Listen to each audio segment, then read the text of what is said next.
Hey, well, I've been fishing consistently here in Southwest Florida now for the past 2 years, and I thought I'd put together 6 lessons that really helped me be more consistent on the water. I found the learning curve to be quite the challenge when I moved down here. I bought a boat right away. I was on the water every weekend, and I was really struggling. The first lesson is start with live bait. I was really intimidated to throw a cast net. I started with artificials. I felt like artificials would allow me to really enjoy my time on the water quickly, and I wouldn't have to spend time learning a brand new skill on throwing a cast net.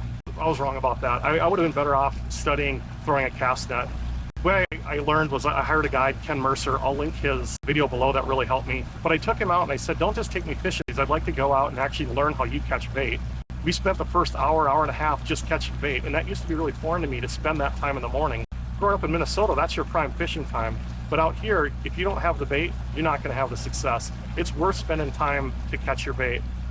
So learn how to throw a cast net. You can do it. Maybe start with an 8-foot net.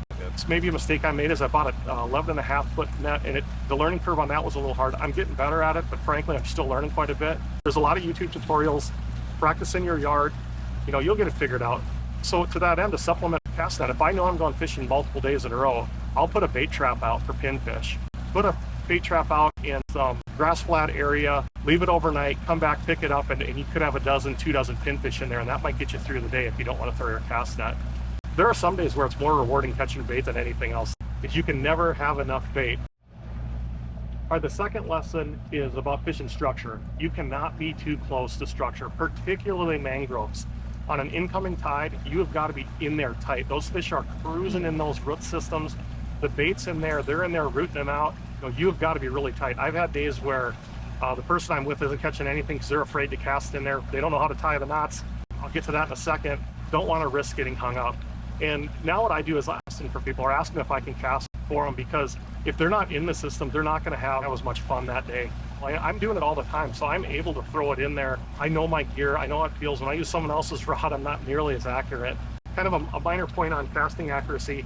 I like to have multiple rods with me, and I like to have the same rod hooked up with the same braid and the same weight, so that when I'm throwing 2 rods out there, I don't have to recalibrate my cast, especially on a windy day.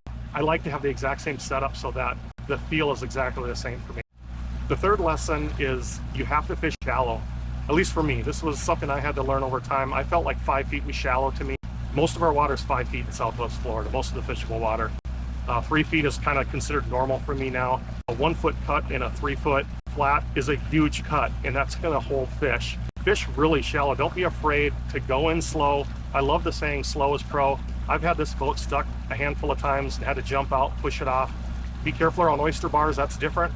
But if you're in a grass flat, fishing a sandy bar, something like that, explore, especially on an incoming tide where you know that the water's rising and you're just in less danger of getting stuck long term. If you're at a speed where you're gonna get your boat stuck, hung up, make sure you have a tow package first of all. I learned that lesson the hard way. But go slow, fish shallow, explore on an incoming tide. But another lesson that I've learned, you have to have moving water. If you don't have moving water, the fish just aren't as active. You can have some success, but you are much better off with good flow. And there's a really cool website that Saltstrong has. It's called Spark Tides, and I highly recommend that. You have to be a subscriber to get it, but it's a tool that I use to plan every trip. It doesn't tell me exactly where to fish, but it gives you the flow in those areas. So my recommendation is plan your trip out, maybe start north, work your way south, or vice versa, depending on what flow you're trying to follow. But go to where the water's moving, but once you get there, the critical part is use your eyes to tell you if the water's moving. I've got a Minn Kota with spot lock on it. One of the things I found is that if it's at between a 3 and a 5 is really optimal speed for me. More than a 6, I feel like the water might be moving a little too fast. Sometimes you just got to increase your weight. Anything under a 2, I really don't like. I really struggle to hook fish in those conditions. I look for moving water. The tide chart helps me plan, but it doesn't tell me where to fish. I got to look and see it myself, and it took a long time for me to learn that. So this next lesson might sound a little bit strange, but I highly recommend you learn how to tie the knots that we use down here. And those 2 knots predominantly are the FG knot and the loop knot. There's a couple other ones, especially for fishing reefs offshore, but for inshore, I think learning those 2 knots is really critical for your success. The FG knot is a real bugger to learn how to tie. You have to have pressure just right on 4 areas of the line. You have to have it on the leader line, on the braid. You have to hold it in your hands with tension. But once you get it down, it's not that hard of a knot to learn to tie. I can do it now without even looking at it, but it took me months to master it. It'll hold up pretty well to reeling it into your eyelets, really help with your casting accuracy. It's the thinnest knot you can possibly tie. When I first came down here, I was like, I'm gonna go with the double uni knot. I know how to tie that knot from fishing in Minnesota. It just doesn't work nearly as well. Trust me on this one, learn to tie the knots. And it's something you can do at home. You don't have to be on your boat wasting time learning that knot out on the water. Learn it at home. Just sit there and figure out what works for you. I tried so many different techniques. I'll link a video that helped me the most from Salt Strong. And by the way, if I didn't mention it, Salt Strong is really an excellent educational resource. They have a ton of free material out there. I subscribe to their club. I love it. I buy a lot of gear from them. It works for me. I really like it. So the second knot is the loop knot. Really easy knot to tie. You can master that just watching a video or two. There's not a lot of nuances to it, and it'll give your bait a lot more action. I found it to be super strong. You've got to play a little bit around with tension at the end to make sure your loop isn't too large. If your loop's too large as you're learning this knot, it can foul your hook in some way. So take the time to cinch it down so you've only got like a centimeter or so of loop, and it'll give your lure the exact same action as if you. But the last thing that really helped me be more consistent is to log everything. I just created a spreadsheet. Every single time I'm in my boat, I put an entry in the spreadsheet, and I track everything from water temperature, ambient temperature, the tide, what bait I had, where I got the bait, what I used to get the bait with, did I cast at it, did I trap it, what was the size, and then I track fish I hooked. I don't track fish I caught because it's not a contest. I'm trying to gather data. This is an analysis tool for me. I want to know what fish was where and when and what did it react to.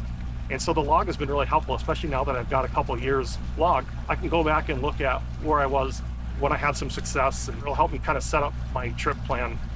One other thing with the log that's been kind of cool is I can go back and look at when I was struggling. Where was I fishing and what have I learned? And one of the things that's amazing about this fishery is how diverse it is. And it's really been a lot of fun to go back over 2 years of trip data and kind of think about what I've done, what I've learned, and where I'm going for the next 2 years. So I've got plenty more lessons to learn. These are just 6 that I thought of as coming down the canal this morning to go fishing that I thought I'd share with people because I feel like I'm getting better, more consistent, and I'm excited to continue to learn. So if you like these 6 lessons, if one of them resonates great with you, put that in the comment down below. If you've got some lessons that helped you out that I totally missed, throw them in there. So anyway, those are my 6 items that have helped me as I thought of as I'm floating down the canal today. I'm gonna get to fishing. Write in the comments if you have any other ideas for content like this. If you want me to explain some more things that are helping me out, if they help you, super, that's awesome. Well, that's enough talking, let's get fishing. Hope that was helpful.